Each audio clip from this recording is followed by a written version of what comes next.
अस्सलाम वालेकुम स्टूडेंट्स आज के लेक्चर में जो टॉपिक हमने डिस्कस करना है वो है मेटाफेज़ 2 और एनाफेज़ 2।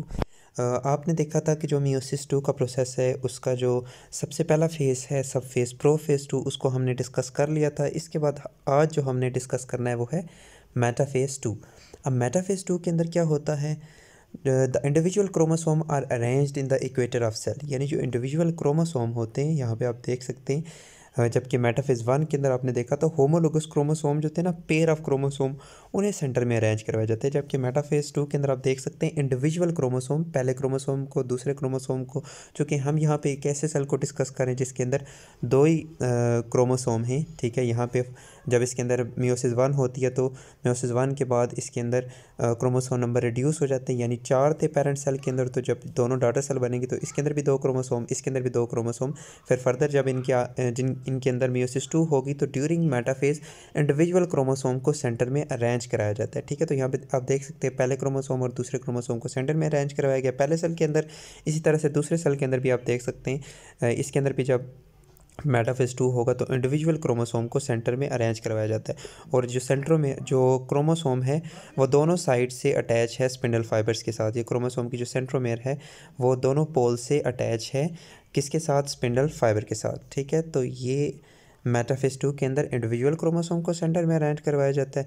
इसके बाद जो मेटाफेज़ प्लेट बनती है it is just like mitosis, यानी माइटोसिस में जिस तरह से इंडिविजुअल क्रोमोसोम को सेंटर में अरेंज करवाया जाता है, सिंगल सिंगल क्रोमोसोम को इस तरह से इंडिविजुअल क्रोमोसोम को सेंटर में अरेंज करवाया जाता है, इसी तरह से जो मियोसिस 2 होती है उसमें भी इंडिविजुअल क्रोमोसोम को सेंटर में अरेंज करवाया जाता है।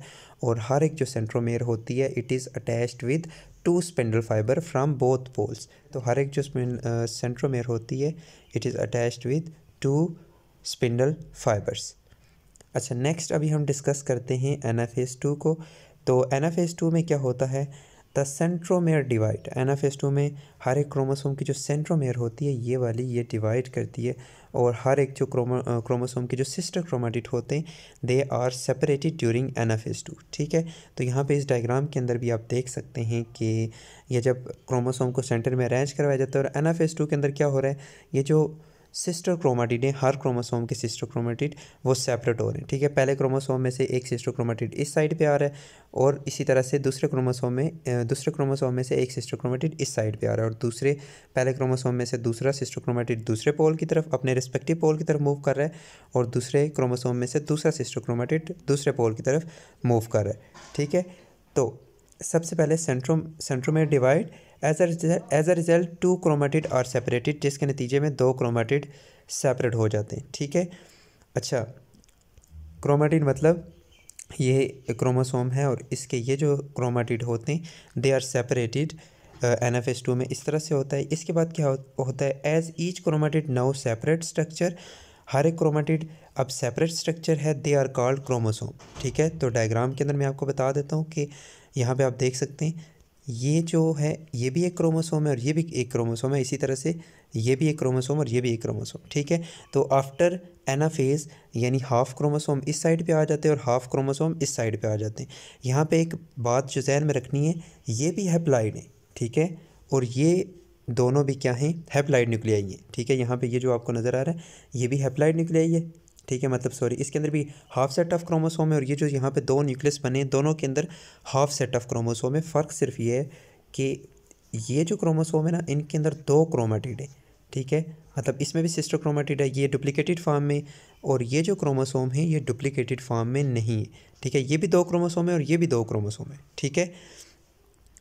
अच्छा, तो यहाँ पे आप देख सकते हैं एनाफेज़ में सिस्टर क्रोमेटिड सेपरेट होते हैं और इसके बाद हाफ सेट ऑफ क्रोमोसोम इस साइड पे मूव करते हैं और हाफ सेट ऑफ क्रोमोसोम इस साइड पे मूव करते हैं, ठीक है। तो वो कह रहा है as each chromatid now separate structure, हर एक क्रोमेटिड एक सेपरेट स्ट्रक्चर है, दे आर कॉल्ड क्रोमोसोम। तो अभी हम उनको क्रोमोसोम कहते हैं, ठीक है। इसके बाद each chromatid move to the respective pole, हर एक जो क्रोमेटिड या क्रोमोसोम होता है वो रिस्पेक्टिव पोल की तरफ मूव करता है ड्यूरिंग एनाफेज़, ठीक है। तो एनाफेज़ को यहाँ पे मैं आपको बता भी देता हूँ एक दफ़ा दोबारा। तो यहाँ पे आप देख सकते हैं ये जो क्रोमोसोम है इसके सिस्टर क्रोमेटिड सेपरेट होते हैं ड्यूरिंग एनाफेज 2। इसी तरह से दूसरे क्रोमोसोम के सिस्टर क्रोमेटिड सेपरेट होते हैं, तो एक क्रोमेटिड इस साइड पे मूव करता है और दूसरे क्रोमोसोम में से एक क्रोमेटिड इस साइड पे मूव करता है। तो ये भी दो क्रोमोसोम, अभी हम इन्हें दो क्रोमोसोम कहना शुरू कर देंगे और इनको भी दो क्रोमोसोम कहना शुरू कर देंगे इसमें। ठीक है, ये जो पेरेंट सेल है इसके अंदर भी कितने क्रोमोसोम हैं? दो ही क्रोमोसोम है। ठीक है, और ये जो दो यहाँ पे डॉटर सेल्स बनेंगी इसके अंदर भी दो क्रोमोसोम होंगे और इसके अंदर भी दो क्रोमोसोम होंगे। फ़र्क सिर्फ ये है यहाँ पे जो पेरेंट सेल है उसके अंदर क्रोमोसोम डुप्लीकेटेड फॉर्म में, ये जो डॉटर सेल्स है उनके अंदर क्रोमोसोम डुप्लीकेटेड फॉर्म में नहीं है। ठीक है, तो फिर इसके बाद नेक्स्ट आता है एनाफेज के बाद टीलोफेज। ठीक है, और टीलोफेज आपको पता है it is reversal of prophase, और इसमें क्या होता है द न्यूक्लियोलाई जो होता है वो दोबारा से रिकन्स्ट्रक्ट हो जाता है, क्रोमोसोम डीकंडेंस हो जाते हैं और क्रोमेटिन बना देते हैं।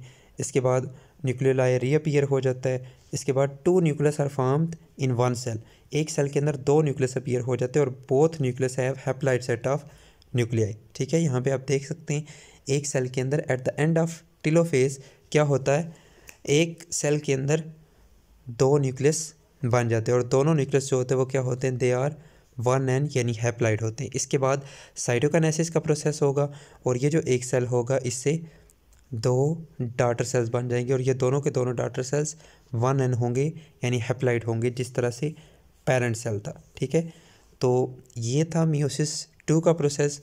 इससे रिलेटेड कोई भी क्वेश्चन है तो नीचे कमेंट सेक्शन में आप पूछ सकते हैं। इसके बाद हम डिटेल से मियोसिस के प्रोसेस को भी एक वीडियो में डिस्कस करेंगे ताकि कोई भी डाउट है तो वो दोबारा से आपका क्लियर हो जाए। बाकी जितने भी मियोसिस के सब फेजेस हैं उनको हम डिस्कस कर चुके हैं। कोई क्वेश्चन है तो नीचे आप कमेंट सेक्शन में पूछ सकते हैं। शुक्रिया, अल्लाह हाफिज़।